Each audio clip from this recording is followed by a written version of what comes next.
안녕하세요. 반갑습니다. 하나님의 은혜와 평강이 늘 함께하는 금요일이 되시기를 바라고 기도합니다. 이번 주에는 정인의 삶, 우리 두 번째 구절을 계속해서 암송하고 있죠. 우리 주님의 복음을 부끄러워하지 아니하는 그리스도의 정인이 되어야 되겠습니다. 로마서 1장 16절 외우겠습니다.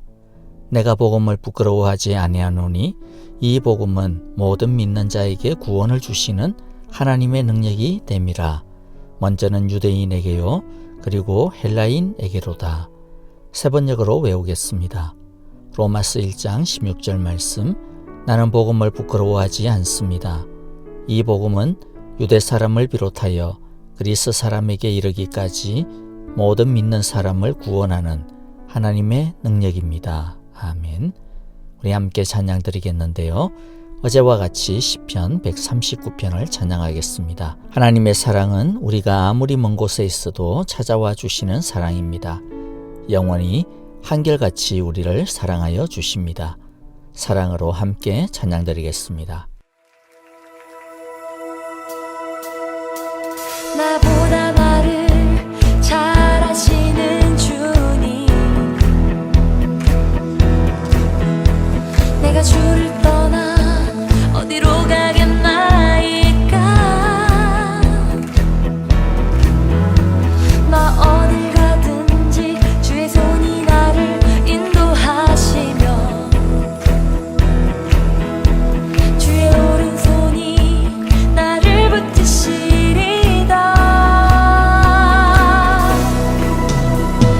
나를 창세전부터 계획하시고 지금까지 인도하시네. 하나님이여, 주의 생각이 어찌 그리 보배로우신지요. 나의 생각보다 나의 뜻보다 더 크고 놀라우신 주님. 하나님이여, 나를 살피사 나의 마음을 다시오니 나를 영원한 길로 인도하소서. 나보다 나를 잘 아시는 주님, 내가 주를 떠나 어디로 가겠나이까. 나 어딜 가든지 주의 손이 나를 인도하시며 주의 오른손이 나를 붙드시리다. 나를 창세전부터 계획하시고 지금까지 인도하시네. 하나님이여, 주의 생각이 어찌 그리 보배로우신지요. 나의 생각보다 나의 뜻보다 더 크고 놀라우신 주님. 하나님이여, 나를 살피사 나의 마음을 다시오니 나를 영원한 길로 인도하소서. 주의 생각이 어찌 그리 보배로우신지요. 나의 생각보다 나의 뜻보다 더 크고 놀라우신 주님.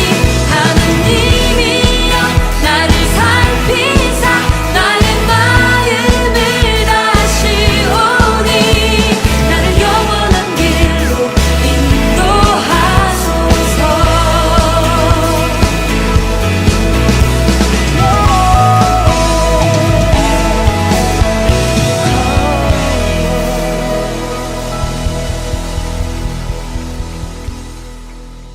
이제 주님의 말씀 볼 때 예레미야 31장 1절부터 9절 함께 보겠습니다. 1절 제가 먼저 읽습니다. 나 여호와의 말이다. 때가 오면 나는 이스라엘 모든 지파의 하나님이 되고 그들은 나의 백성이 될 것이다. 나 여호와가 말한다. 전쟁에서 죽지 않고 살아남은 백성이 광야에서 은혜를 입었다. 이스라엘이 자기의 안식처를 찾아 나섰을 때에 나 여호와가 먼 곳으로부터 와서 이스라엘에게 나타나 주었다. 나는 영원한 사랑으로 너를 사랑하였고 한결같은 사랑을 너에게 베푼다. 처녀 이스라엘아, 내가 너를 일으켜 세우겠으니 내가 다시 일어날 것이다. 너는 다시 너의 소구를 들고 흥에 겨워 춤을 추며 나오게 될 것이다. 내가 너로 다시 사마리아 산마다 포도원을 만들 수 있게 하겠다. 포도를 심은 사람이 그 열매를 따먹게 하겠다. 에브라임 산에서 파수꾼들이 어서 시온으로 올라가 여호와 우리의 하나님 앞으로 나아가자 하고 외치는 날이 반드시 올 것이다. 참으로 나 여호와가 말한다. 너희는 기쁨으로 야곱에게 환호하고 세계 만민의 머리가 된 이스라엘에게 환성을 올려라. 여호와여, 주님의 백성을 구원해 주십시오. 이스라엘의 남은 자를 구원해 주십시오. 이렇게 선포하고 찬양하여라. 내가 그들을 북녘 땅에서 데리고 오겠으며 땅의 맨 끝에서 모아 오겠다. 그들 가운데는 눈먼 사람과 다리를 저는 사람도 있고 임신한 여인과 해산한 여인도 있을 것이다. 그들이 큰 무리를 이루어 이곳으로 돌아올 것이다. 그들이 눈물을 흘리면서 돌아올 것이며 그들이 간구할 때에 내가 그들을 인도하겠다. 그들이 넘어지지 않게 평탄한 길로 인도하여 물이 많은 시냇가로 가게 하겠다. 나는 이스라엘의 아버지이고 에브라임은 나의 맏아들이기 때문이다. 아멘. 1절에 보면 때가 오면이라고 하는데요. 하나님은 구원의 때를 지금도 기다리고 계십니다. 이스라엘이 자기의 죄를 회개하고 하나님 앞에 진정으로 돌아올 때를 기다리고 계십니다. 이때는 예레미야 당시로부터 70년 뒤에 하나님이 이스라엘을 바빌론의 포로에서부터 해방하여 다시 가나안으로 돌아오게 할 그때입니다. 하나님은 이스라엘에게 그 때가 옛날 이스라엘이 출애굽하던 바로 그 날과 같을 것임을 말씀해 주고 있습니다. 사방이 너무나도 강한 적들로 막혔어 이 포로에서 무슨 희망이 있을까 낙심하는 이스라엘에게 하나님은 출애굽의 역사를 상기시킵니다. 그 옛날 그들이 이집트에서 탈출할 때도 이스라엘에게 무슨 힘이 있었거나 이집트와의 전쟁에서 승리를 거두었기 때문에 탈출할 수 있었던 것이 아닙니다. 출애굽할 수 있었던 원동력은 딱 하나였습니다. 하나님이 이집트를 죽이셨기 때문입니다. 출애굽은 철저하게 하나님의 구원이었습니다. 이스라엘의 회복은 그들이 의롭기 때문이 아닙니다. 오직 하나님 사랑으로 말미암은 전적인 은혜 덕분일 뿐입니다. 그러므로 오늘 우리도 오직 주의 은혜만을 바라보아야 합니다. 주님이 은혜 주시면 사는 것이요. 주님의 은혜라면 죽는 것 같아 보여도 죽는 것이 결코 아닙니다. 우리의 땀과 열심만으로는 아무것도 아닙니다. 우리의 땀과 열심에 주님의 은혜의 기름 부음이 임하여야 합니다. 우리가 주님의 은혜를 기다리고 기대할 수 있는 이유가 무엇입니까? 우리를 향한 하나님의 사랑 때문입니다. 3절에 보면 하나님의 사랑을 잘 설명하고 있습니다. 나 여호와가 먼 곳으로부터 왔어 이스라엘에게 나타나 주었다. 나는 영원한 사랑으로 너를 사랑하였고 한결같은 사랑을 너에게 베푼다. 하나님의 사랑은 우리가 아무리 멀리 떨어져 있어도 찾아와 주시는 사랑입니다. 사랑하는 자녀가 아무리 멀리 가 있더라도 부모의 마음은 그 자녀가 있는 곳에 언제나 함께 하는 것과 같습니다. 여기서 먼 곳이란 물리적인 거리만이 아니라 영적인 거리를 이야기합니다. 여기서 멀어지게 된 것은 우리가 우리의 죄로 말미암아 하나님으로부터 멀리 떠난 것입니다. 하지만 하나님은 그 먼 곳까지 찾아와 주시는 사랑입니다. 하나님은 선악과를 따먹고 하나님을 멀리 떠나 동산 깊숙한 곳에 숨어있던 아담과 하와를 찾아와 주셨습니다.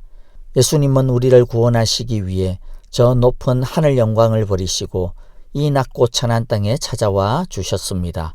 예수님이 이곳까지 오셨고 사람으로 되셨고 심지어 죽음의 자리까지 내려가셨기 때문에 우리가 어디에 있든지 간에 우리가 그의 이름을 부르기만 하면 그곳이 어디든지 간에 주님은 한달음에 달려오십니다. 가까이 다가와 주십니다. 또 하나님의 사랑은 영원한 사랑입니다. 하나님의 사랑은 무한대의 사랑이라는 뜻입니다. 용서하지 못하시는 죄가 없습니다. 아까워하는 것이 없습니다. 자기 아들도 아끼지 않고 우리를 위해 내어주신 풍성한 사랑입니다. 하나님의 사랑은 또한 한결같은 사랑입니다. 변함없는 사랑이라는 뜻입니다. 우리는 하나님을 떠나고 버리고 배신해도 하나님은 우리의 손을 놓는 법이 없습니다. 우리는 하나님의 사랑의 줄에 매여 있습니다. 우리가 아무리 끊어내려고 해도 그 사랑의 줄을 끊을 수 있는 것은 없습니다. 그래서 우리는 그렇게 죄를 숨쉬듯이 짓는데도 불구하고 우리가 하나님 안에 여전히 있는 이유입니다. 그 하나님의 한결같은 사랑 덕분인 것입니다. 이 하나님의 사랑, 먼 곳까지 찾아와 주시는 사랑, 영원한 사랑, 한결같은 사랑을 꼭 기억하시기를 바랍니다. 이 하나님의 사랑이 우리에게 어떻게 나타날까요? 어제도 비슷한 것을 살펴보았지만 오늘도 말씀 가운데서 하나님은 반복해서 당신의 구원의 영광을 우리에게 보여주십니다. 그만큼 분명하고 확실한 구원의 약속이기 때문입니다. 우리가 그 하나님의 구원의 영광을 항상 붙들고 누리며 살아가야 되기 때문에 너무나도 중요한 것이기 때문에 하나님은 계속해서 반복하여 말씀합니다. 특별히 4절을 볼까요? 처녀 이스라엘아, 내가 너를 일으켜 세우겠으니 내가 다시 일어날 것이다. 너는 다시 너의 소굴을 들고 흥에 겨워 춤을 추며 나오게 될 것이다 말씀합니다. 여기서 처녀라는 말은 연약한 존재라는 말과 또 결혼을 앞둔 신부라는 말입니다. 이스라엘은 하나님의 신부입니다. 하나님은 이스라엘을 다시 일으켜 주실 것입니다. 그래서 하나님의 존귀한 신부로 회복시켜 주시는 것입니다. 우리는 예수님의 사랑받는 신부들임을 기억해야 합니다. 그래서 우리는 이 세상의 것에는 더 이상 미련을 두지 말아야 합니다. 우리는 오직 우리의 신랑이신 예수님만 바라보며 그 예수님의 기쁨을 위하여 그 예수님 집 안에서만 사는 자들입니다. 예수님과 결혼을 했기 때문에 우리는 항상 기뻐합니다. 우리는 항상 감사할 수 있는 것입니다. 5절에 보면 그들은 바벨론에서 돌아와 다시 포도원을 짓고 그 열매를 맺게 될 것이라 합니다. 하나님이 우리의 공급자가 되어 주신다라고 하는 약속입니다. 뿐만 아니라 이사야를 보면 우리가 하나님이 심어 놓으신 하나님의 포도원이라고 이야기합니다. 이제 이스라엘이 다시 무너졌던 그 이스라엘이 하나님의 포도원이 되어질 수 있다라고 하는 말씀입니다. 하나님의 아름다운 포도 열매를 맺게 되어질 것이라고 하는 약속입니다. 이스라엘은 다시 시온으로 돌아오게 될 것입니다. 그날에 혼자 힘으로 거동할 수 없는 장애인과 임산부가 포함되어진 그야말로 어떻게 보면 참 약하디 약한 이러한 자들까지 전부 다 하나님의 이 구원의 회복에 동참하여 큰 무리를 이루어 고국으로 돌아오게 될 것입니다. 그날의 백성은 회개와 감격의 눈물을 흘리며 하나님은 그들의 기도를 들으시고 그들을 안전한 길로 풍성한 물이 있는 곳으로 인도해 주실 것입니다. 말씀을 마무리합니다. 여러분, 우리는 9절의 말씀처럼 하나님의 맏아들임을 기억해야 합니다. 맏아들이라 하는 것은 상속자라는 뜻입니다. 우리는 하나님의 상속자입니다. 그만큼 하나님의 사랑을 받는 존재라는 뜻이며 그만큼 하나님에게는 없어서는 안 될 가장 소중한 존재라는 뜻이며 그만큼 우리는 하나님을 대표하는 존재라는 뜻입니다. 하나님은 우리에게 당신의 나라를 이어가는 권한과 책무와 또한 축복을 맡겨 주셨습니다. 주님의 기도를 드리겠습니다. 하늘에 계신 우리 아버지, 아버지의 이름을 거룩하게 하시며 아버지의 나라가 오게 하시며 아버지의 뜻이 하늘에서와 같이 땅에서도 이루어지게 하소서. 오늘 우리에게 일용할 양식을 주시고 우리가 우리에게 잘못한 사람을 용서하여 준 것 같이 우리 죄를 용서하여 주시고 우리를 시험에 빠지지 않게 하시고 악에서 구하소서. 나라와 권능과 영광이 영원히 아버지의 것입니다. 아멘. 찬양과 더불어 기도하겠습니다. 우리 선교사님들을 위하여 그 가정을 위하여 기도합시다. 특별히 아프신 성도님들을 위해서도 또 계속 기도해 주시고요. 또 우리 박윤경 전도사님, 또 한국에서 치료 중에 있는 김윤호 아기를 위해서 마음을 담아 기도해 주시기를 바랍니다. 먼 곳까지 찾아와 주시는 하나님의 그 사랑, 영원한 사랑, 한결같은 하나님의 사랑을 알게 하시고 그 사랑 안에 살게 하시며 그 사랑으로 우리를 회복하게 하소서라고 기도하겠습니다. 하나님의 사랑을 경험하는 금요일이 되시기를 원하고 기도합니다. 감사합니다. 안녕히 계십시오.